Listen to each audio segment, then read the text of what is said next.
I've always wondered what it would be like to grow up in the country that I was born in.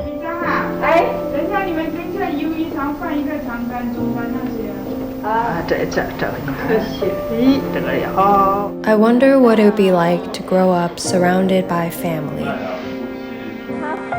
To see my dad more than just once a year. I wonder, in what ways would I be different? Or would my personality be the exact same? I know there's really no way to find out for sure, but I can't help wonder if I could catch just one glimpse of this other life.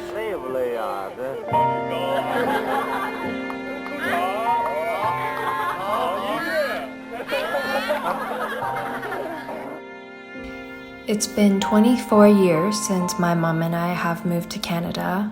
I'm turning 27 this year, and this is also the year that I'm moving back to see if there are any answers to those questions. I knew I wasn't going to see my mom and grandma for a while, so I spent the past few months spending as much time as I could with them, leaving myself only 3 days to pack. I was so nervous, I probably packed and repacked a total of 4 or 5 times. Thankfully, I did leave a day to rest and visit my friend's studio. We finished up a custom wedding gift we've been preparing over the past month. Wow! Wow, so cool! This was the first time I felt really sad leaving Toronto. I feel like I'd put in so much effort and time settling back in the past few months, and now it was suddenly time to leave.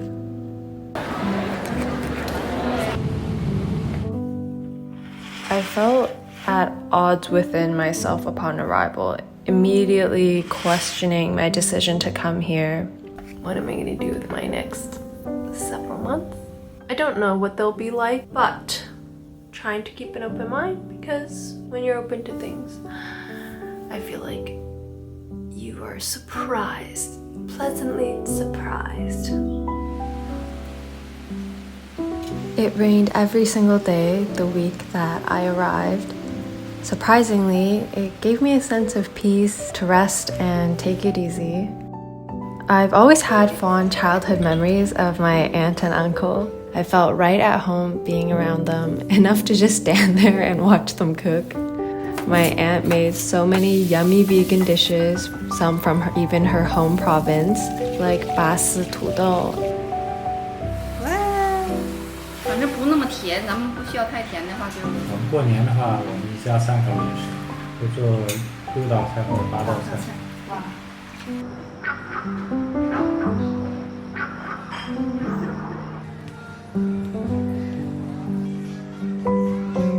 After dinner, they took me on the route of their evening stroll. I love that I got to peer into their daily life, and I got to be a part of the cities as well.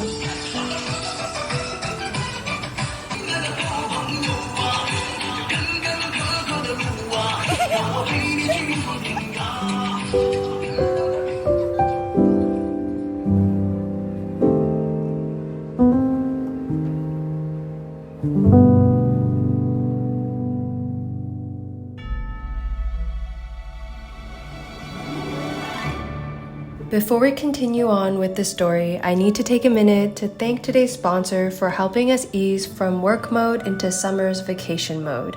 I've been using Clean My Mac since university, but not only are they a deep cleaning malware protection app, they also watch over your Mac's health so you can fully disconnect and enjoy your time with family and friends.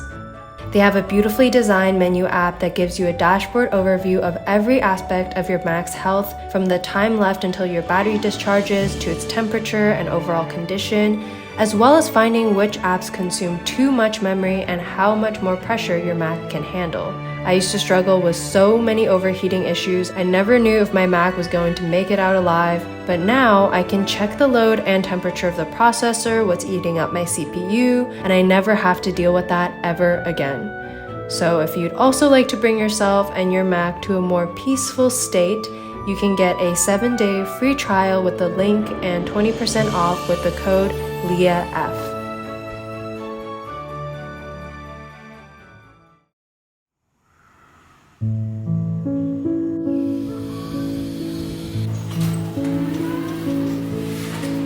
Even though when friends asked, "What have you been up to in China?" I felt like everything I've done is somewhat mundane, but I've loved every moment of it. Even small things felt novel to me because I'd never experienced them before. I don't think you can see this, but I was drying my clothes and it started pouring rain this morning. Rain started coming through the mosquito net and onto the clothes that I was hanging, and all of my white clothes got these little like brown dust marks on them, so I'm furiously trying to scrub it off before I toss it into the wash.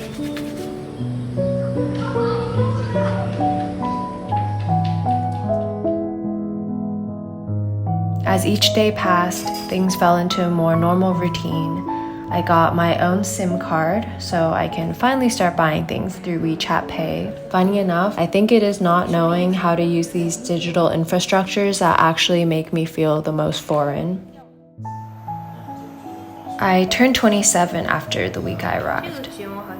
It was the first time spending a birthday with my dad in the past 7 years. It was also the first time we sang karaoke together.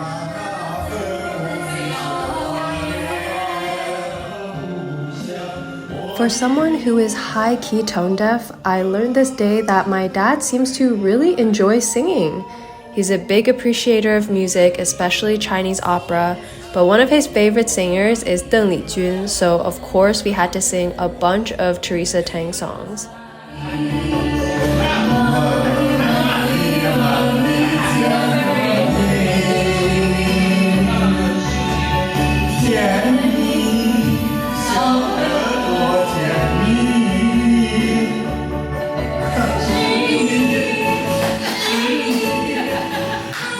Once I even caught him admitting that one of the reasons he fell in love with my mom was because she was such an amazing singer, and even though my parents have been long divorced, it's still really sweet to catch a glimpse of that appreciation.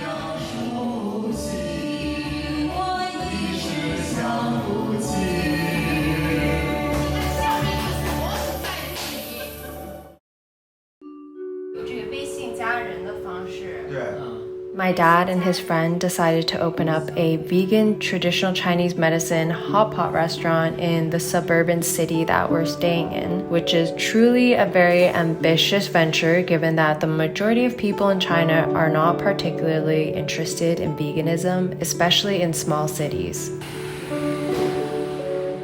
I helped out where I could, whether that was with the painting crew or keeping meeting minutes, trying to keep everyone on track. I did say I wanted to improve my Chinese while I was here, but I did not expect conducting meetings to be a part of it. My dad's actually changed a lot in the 27 years I've known him. Buddhism was a big part of that, and when I was younger, I was not open-minded to appreciate or learn from that. But the older I've gotten, the more curious I've become to not only learn more about other religions, but also to learn more about my dad and the things that he cares about and brings him peace. I also just think it's really cool to learn about a religion that's shaped so much of Eastern culture and history pre-colonization.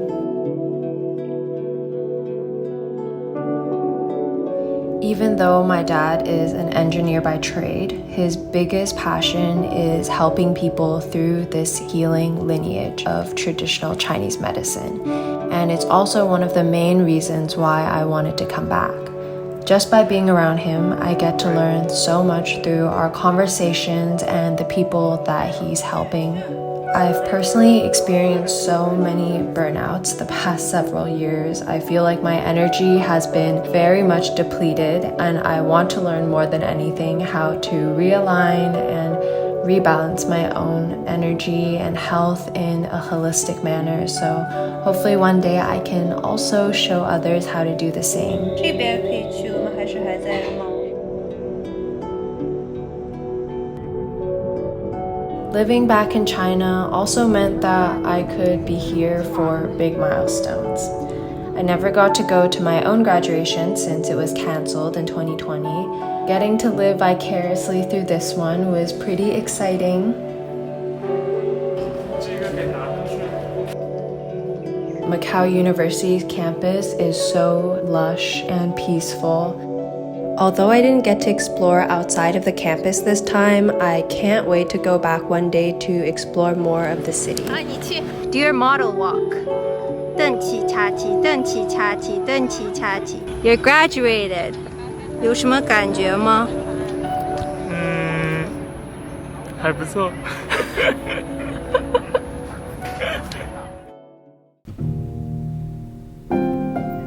Although there's still a lot for me to adjust to, like the humidity and learning how to read Chinese, I now feel really hopeful. Even though I don't have any set plans, I don't know exactly what I'm doing, but I feel a good sense of confidence and sureness in myself that whatever I need to learn, whoever needs to find me, and whatever I'm meant to accomplish will all happen in due time. My biggest intention is actually to cultivate the father-daughter relationship that I always wish I had growing up.